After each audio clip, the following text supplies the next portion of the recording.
Hello students, इस video में हम सीखेंगे how to calculate oxidation number. मतलब यहाँ पर जो कोऑर्डिनेशन कंपाउंड होगा उसमें केंद्रीय धातु परमाणु या सेंट्रल मेटल एटम का ऑक्सीकरण नंबर किस तरीके से हमें निकालना है। तो सबसे पहला एग्जाम्पल है हमारे पास, यहाँ पर जो है वो कोबाल्ट है और इस कोबाल्ट को हम सेंट्रल मेटल एटम या केंद्रीय धातु परमाणु बोलते हैं। अब जिसका ऑक्सीडेशन नंबर हमें निकालना उसको हमें क्या मान लेना, एक्स मान लेना। तो यहाँ पर हम कोबाल्ट को क्या मानेंगे, एक्स मानेंगे। फिर बीच में आपको एक प्लस का साइन लगाना है। और H2O जो होता है ये क्या होता है, एक उदासीन लिगेंड होता है, न्यूट्रल लिगेंड होता है। तो इसका कितना होता है, 0। यहाँ पर 6 है तो हमको 6 से मल्टीप्लाई कर देना है। फिर बीच में एक और प्लस का साइन लगाना है। और फिर यहाँ पर हमारे पास है क्लोरीन। क्लोरीन का होता है माइनस का 1। क्लोरीन पर कितना आवेश होता है, कितना चार्ज होगा, -1। और कितने यहाँ पर 2 है तो आपको 2 से मल्टीप्लाई कर देना। इस पूरे कंपाउंड के ऊपर कोई चार्ज नहीं है तो आपको यहाँ पर इक्वल में क्या लगा देना है, 0 लगा देना है। अब इस इक्वेशन को सोल्व करेंगे हम तो क्या होगा, देखो x प्लस 0 इंटू 6 हो जाएगा, ये 0 है ना, और ये होगा -2। तो यहाँ पर आपको लिख देना -2 इक्वल टू 0। तो x -2 is equal to 0। -2 equal के इस साइड जाएगा तो प्लस में हो जाएगा, तो x इज इक्वल टू क्या होगा, +2। मतलब यहाँ पर कोबाल्ट का जो ऑक्सीडेशन स्टेट है वो कितना है, +2 है। चलो अब इस यौगिक के अंदर या इस कंपाउंड के अंदर हमें आयरन का ऑक्सीडेशन नंबर निकालना है। आपको यदि देखना है कि केंद्रीय धातु परमाणु क्या है इसमें से, तो जो भी ब्रैकेट लगाते हैं उस ब्रैकेट में जो भी फर्स्ट नंबर पे आता है वो होगा क्या, सेंट्रल मेटल एटम या केंद्रीय धातु परमाणु। तो यहाँ पर आयरन आ रहा है इस ब्रैकेट के बाद, तो इसको हमको क्या मान लेना है, एक्स प्लस CO जो है ये कार्बोनिल लिगेंड होता है और कार्बोनिल जो रहेगा वो न्यूट्रल होता है, इसलिए इसके ऊपर कोई आवेश नहीं होता है। तो यहाँ पर आपको क्या कर देना, 0 × 5 है यहाँ पर, तो हमें 5 से मल्टीप्लाई कर देना। और इस कंपाउंड के ऊपर कोई चार्ज नहीं तो इक्वल में क्या लगा देंगे, 0। तो x इज इक्वल टू क्या आ जाएगा, 0 के इक्वल आ जाएगा। मतलब यहाँ पर आयरन का जो ऑक्सीडेशन नंबर है वो कितना है, 0 है। चलो नेक्स्ट एग्जांपल हम यहाँ पर देखेंगे Na3CrF6। अब इसमें कौन सा हमारे पास सेंट्रल मेटल एटम या केंद्रीय धातु परमाणु है, तो यहाँ पर ये जो ब्रैकेट है इस ब्रैकेट के फर्स्ट नंबर पर क्रोमियम आ रहा है, तो ये होगा हमारे पास सेंट्रल मेटल एटम, है ना। जो सोडियम होगा ये फर्स्ट ग्रुप का एलिमेंट होता है ना, पीरियोडिक टेबल में फर्स्ट लाइन में आता है, आपको पता है, हाइड्रोजन, लिथियम, सोडियम। तो ये जो फर्स्ट नंबर पे आता है, फर्स्ट नंबर की लाइन में आ रहा है ना, तो हमको क्या लिखना है इसका, 1 इंटू 3 है यहाँ पर, तो हमको 3 से मल्टीप्लाई करना। फिर प्लस होगा, क्रोमियम का हमको x मानना है, प्लस फ्लोरीन जो होता है वो हेलोजन होता है और हेलोजन जो रहेंगे उन पर होता है -1 चार्ज है और इसका ऑक्सीडेशन स्टेट कितना होता है, -1। तो -1 इंटू 6, -1 × 6 इज इक्वल टू क्या होगा, 0। क्लियर है बात आपको। तो अब इस इक्वेशन को सोल्व कर लेंगे, 3 + x - 6 इज इक्वल टू 0। तो x इज इक्वल टू क्या होगा, x इक्वल टू -6 इक्वल के इधर जाएगा, क्या हो जाएगा, +6, और ये 3 इक्वल के इस साइड जाएगा तो हो जाएगा -3। तो x इज इक्वल टू आ जाएगा कितना, 3। मतलब यहाँ पर क्रोमियम के ऊपर कितना चार्ज है, +3 है। इस तरीके से हम इसकी ऑक्सीडेशन नंबर निकाल पाएंगे। अगला एक और एग्जांपल है हमारे पास, यहाँ पर जो है वो आयरन जो है वो क्या है, केंद्रीय धातु परमाणु या सेंट्रल मेटल एटम है।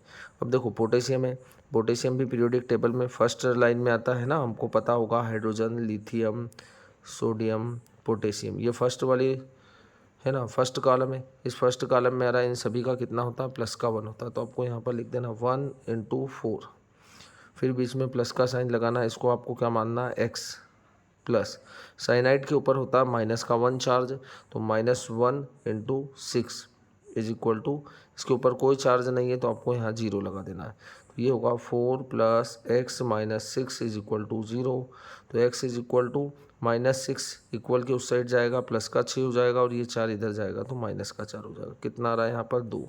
मतलब यहाँ पर आयरन के ऊपर कितना चार्ज है, +2 है, जो इसकी ऑक्सीडेशन नंबर है। अगला फिर एक और एग्जांपल है हमारे पास, यहाँ पर प्लेटिनम केंद्रीय धातु परमाणु या सेंट्रल मेटल एटम होगा, इसको आपको x मान लेना है, प्लस अमोनिया पर होता है 0, तो 0 × 2, प्लस क्लोरीन पर होता है -1, -1 चार्ज होगा, इंटू आपको 2 से मल्टीप्लाई करना क्योंकि यहाँ पर 2 है। कितना चार्ज है इस कंपाउंड पर, 0, तो हमको यहाँ पर लगा देना 0। तो x 0 × 2 कितना होगा, 0 है ना, तो x + 0 प्लस लगा देना है और फिर होगा -2 इज इक्वल टू 0। तो x -2 इज इक्वल टू 0। तो x इज इक्वल टू क्या आ जाएगा यहाँ पर प्लस का 2 आ जाएगा हमारे पास। यहाँ पर प्लेटिनम के ऊपर कितना चार्ज है, प्लस का 2 है। इस तरीके से यहाँ पर इसकी ऑक्सीकरण संख्या हम निकाल पाएंगे। चलो अब हमारे पास है KAgCl2। पोटेशियम देखो फर्स्ट ग्रुप में आ रहा है तो इसका कितना होगा 1 बीच में फिर प्लस का साइन लगाना आपको। इसका कितना होगा x होगा क्योंकि ये सेंट्रल मेटल एटम है, प्लस क्लोरीन का होगा -1 × 2 इज इक्वल टू कितना होगा 0, है ना। 1 + x - 2 is equal to 0। x is equal to क्या होगा 2 - 1 इज इक्वल टू 1। मतलब यहाँ पर हमारे पास कितना होगा Ag के ऊपर प्लस का 1 चार्ज होगा। इस तरीके से आप निकाल पाएंगे इनकी ऑक्सीकरण संख्या। अब हमारे पास यहाँ पर अगला एग्जाम्पल है Na En3Cl3। Na का कितना होगा x होगा क्योंकि ये क्या है सेंट्रल मेटल एटम है। En पर चार्ज होता 0, कितने यहाँ पर 3। En को हम क्या बोलते हैं एथिलीन डाइएमीन। इस पर आवेश या चार्ज कितना होगा 0, तो 0 × 3 प्लस क्लोरीन का कितना होगा -1 × 3 क्योंकि यहाँ पर 3 क्लोरीन है, इक्वल में 0 क्योंकि इसके ऊपर कोई चार्ज नहीं है। तो x प्लस 0 × 3 कितना हो जाएगा 0, प्लस -1 × 3 कितना होगा 3 होगा, इक्वल टू 0। तो x इज इक्वल टू कितना आ जाएगा प्लस का 3 आ जाएगा। मतलब यहाँ पर निकिल जो है वो किस में है +3 ऑक्सीडेशन स्टेट में है। क्लियर है बात आपको। फिर अगला एग्जाम्पल हमारे पास ये रहा। यहाँ पर जो है कोबाल्ट है तो इसको हम कितना मानेंगे x, प्लस अमोनिया पर कितना चार्ज होता है 0 × 4। फिर बीच में वापस आपको प्लस का साइन लगाना है। H2O पर कितना चार्ज होता है 0 × 2। फिर बीच में आपको प्लस का साइन लगाना है। क्लोरीन 3 है तो आपको क्या मानना है यहाँ पर -1 होगा क्लोरीन पर × 3 इज इक्वल टू 0 क्योंकि इसके ऊपर कोई चार्ज नहीं है। अब इस इक्वेशन को सोल्व करेंगे तो x प्लस 0 × 4 0 प्लस 0 × 2 0 प्लस -1 × 3 कितना होगा -3 इज इक्वल टू 0। तो x इज इक्वल टू सब कुछ 0 होगा बट यहाँ पर -3 दिख रहा है तो ये -3 इक्वल के इस साइड जाएगा तो कितना हो जाएगा +3 हो जाएगा। मतलब यहाँ पर कोबाल्ट जो है वो +3 ऑक्सीकरण अवस्था में है। तो इस तरीके से हम किसी भी कंपाउंड की ऑक्सीकरण संख्या आसानी से निकाल पाएंगे। Thank you.